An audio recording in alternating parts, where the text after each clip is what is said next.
Good evening. I'm David Whitmore, Chief International Breaking News Analyst. As commercial shipping traffic through the Strait of Hormuz drops dramatically and regional security frameworks are tested like never before, official statements from Washington continue to insist that freedom of navigation remains under firm control. However, satellite tracking, defense operational reports, and mounting economic signals paint a far more complex and troubling picture. Tonight, on Breaking News Analysis, we look past the political rhetoric to examine the stark operational realities on the ground. How asymmetric doctrine is challenging conventional naval dominance. Why traditional allies across the Persian Gulf are facing unprecedented exposure, and what this maritime confrontation means for the global financial system. Here is our comprehensive analysis.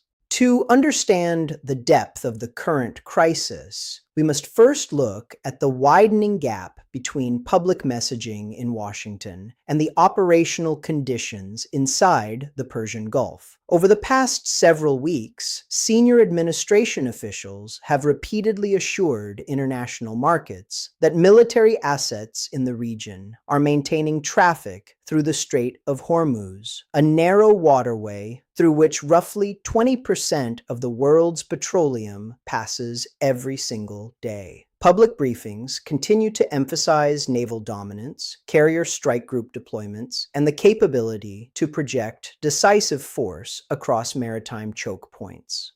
Yet, maritime intelligence data tells a distinctly different narrative. Commercial tracking feeds reveal a steep decline in vessel transits. Major international shipping conglomerates have suspended routes through the strait, ordering megatankers to anchor outside the Gulf of Oman or execute costly detours around the African continent. Maritime insurance underwriters have surged war risk premiums to unprecedented levels, making transit economically unviable for uninsured commercial operators. This disparity is not merely a matter of messaging. It represents a fundamental strategic tension. Traditional naval power relies on visible presence, capital ships, and sea control, but in a narrow choke point measuring just 21 nautical miles across at its narrowest channel, conventional dominance faces a geography that inherently favors coastal defense and distributed, low-cost disruption. As commercial vessels pause their voyages and energy markets react, the central question is no longer whether naval assets are present in the region, but whether conventional sea power alone can guarantee the safety of commercial shipping against modern asymmetric tactics. The tactical equation in the Persian Gulf is governed by a harsh reality, the stark economics of asymmetric warfare. For decades, naval strategy operated on the assumption that larger, technologically superior platforms guaranteed control of the seas. Today, that assumption is being tested by high-volume, low-cost attack systems. Unmanned aerial vehicles, loitering munitions, anti-ship cruise missiles, and fast-attack coastal craft have fundamentally altered the balance of cost and firepower. Consider the economic asymmetry at play. A state or non-state actor can launch waves of long-range attack drones costing anywhere from $20,000 to $50,000 per unit. To intercept these incoming threats, advanced naval systems rely on surface-to-air missiles, such as the SM-2, SM-6, or CRAM, that cost between $2 million and $4 million per interceptor, while the defense systems are highly effective at neutralizing individual targets. The mathematical equation, over time, becomes unsustainable. A defender can intercept 95% of incoming threats, but in saturated environments, the remaining 5% can inflict catastrophic damage on high-value military assets or commercial infrastructure. Furthermore, the operational strain extends beyond naval vessels to forward deployed land bases across the region. Facilities in Jordan, Kuwait, and Bahrain that house intelligence, surveillance, and air defense infrastructure now operate under constant threat of saturation attacks. The recent losses of long-range reconnaissance platforms, including multiple high-altitude unmanned aircraft, highlight the vulnerability of specialized, multi-million-dollar assets when operating within range of layered air defense networks. When defense requires infinite resources to counter finite, low-cost attacks, conventional military dominance faces an attrition problem that cannot be solved simply by deploying more ships. This tactical shift has triggered profound geopolitical consequences for regional capitals across the Persian Gulf. For decades, the security architecture of the Gulf Cooperation Council states rested on an explicit-implicit bargain. Host critical Western military installations, integrate logistical networks, and in return, receive an ironclad security umbrella capable of guaranteeing regional stability and commercial flow.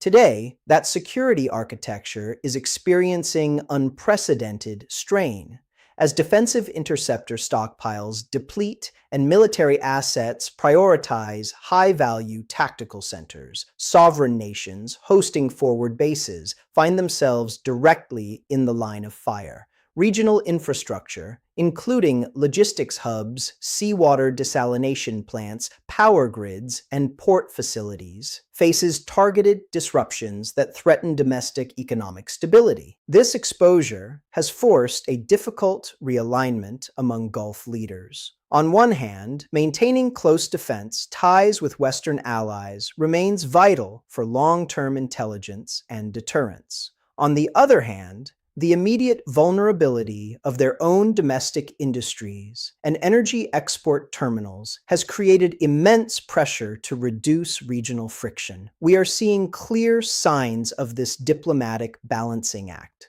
Several regional capitals have quietly restricted the use of their airspace for offensive operations, seeking to avoid drawn-out retaliation. At the same time, behind-the-scenes diplomatic channels between Gulf capitals and neighboring powers have intensified as regional leaders seek independent de-escalation mechanisms. The fundamental issue facing the region is clear. If the established security umbrella cannot fully insulate host nations from asymmetric disruption, the traditional alliance structure of the Middle East will undergo a permanent structural shift. Beyond the military dynamics and diplomatic maneuvering lies a crisis with direct consequences for the global economy. The Strait of Hormuz is not just another maritime trade route. It is the central artery of global energy distribution.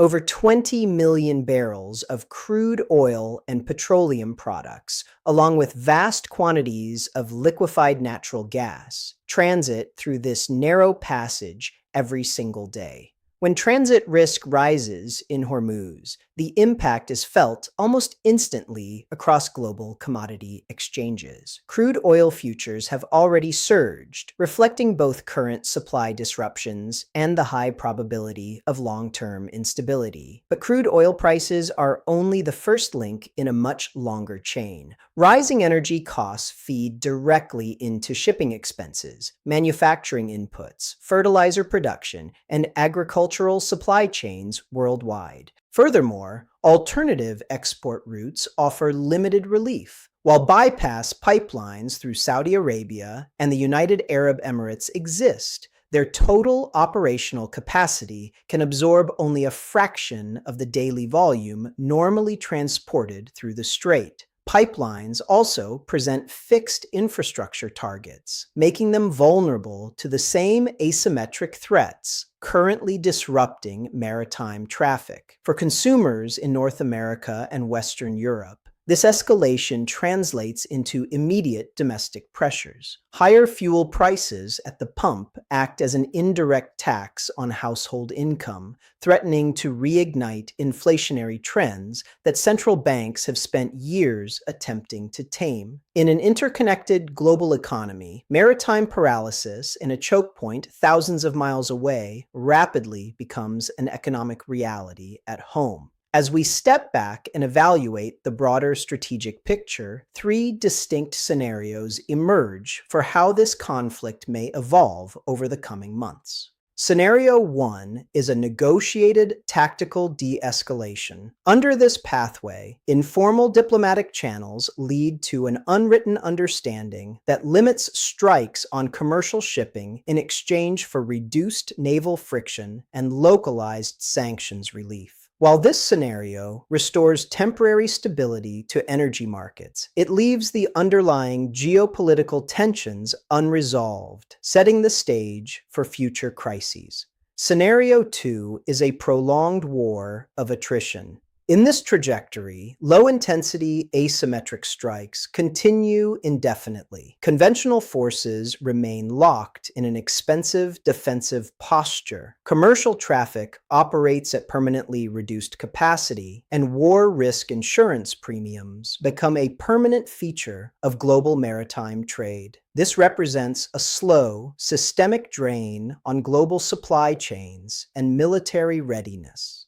Scenario 3 is a systemic energy shock and structural realignment. Should an escalation lead to sustained destruction of key production facilities or the prolonged closure of the strait, energy prices could spike to historic highs, forcing major industrial economies into recession and accelerating a permanent realignment of international trade partnerships and security alliances. Regardless of which scenario unfolds, one conclusion is inescapable. The traditional models of maritime security and power projection are facing a profound turning point.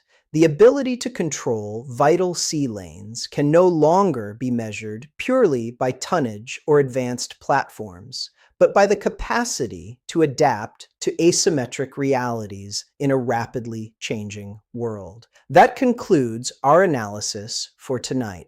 If you found this breakdown informative and valuable, please subscribe to Breaking News Analysis, click the notification bell, and leave your perspective in the comments below. I'm David Whitmore. Thank you for watching, and good night.